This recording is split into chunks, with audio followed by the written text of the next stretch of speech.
Hi, Mary. Thanks for calling in. Yes. You are telling people that they don't have the right to free speech. Well, I applaud that driver, and I wouldn't get on one of those buses. I'd wait for the next bus. And how dare the city of Calgary splash that sort of nonsense all over our buses. Furthermore, you don't have to be a Christian to have common sense.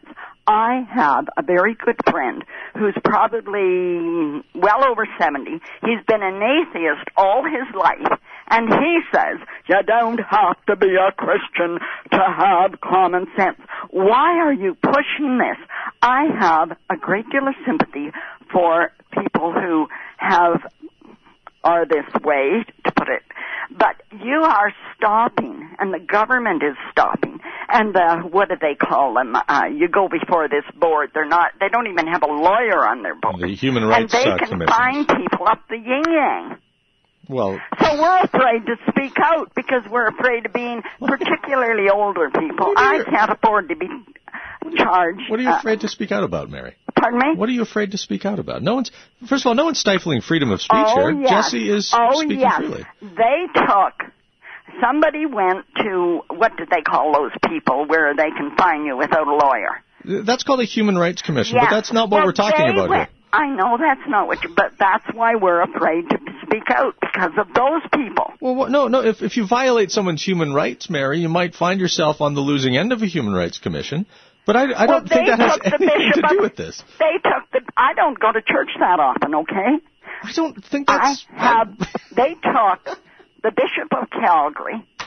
Somebody went to that kangaroo court. They took the Bishop of Calgary to the human rights people. For what reason? For what reason? You don't know about that? Tell me what the reason was, Mary. I want to get your understanding of this case.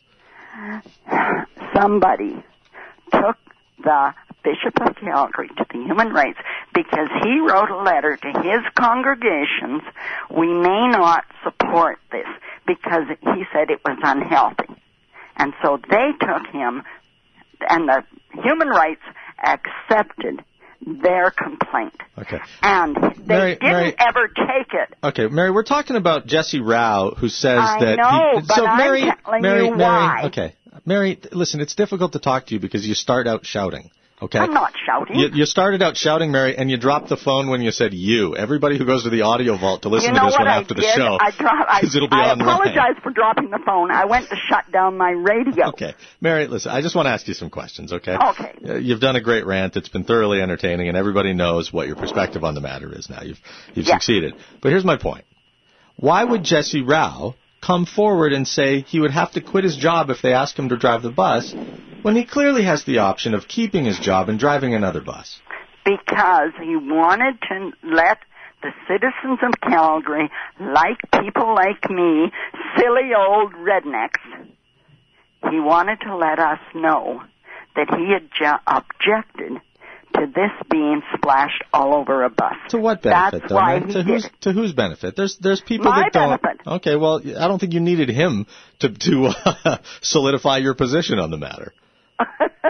No, but I am applauding him. All right, well, you bet I'm applauding him. You applaud away, Mary. Thanks very much for your phone call. Goodbye. Bye-bye.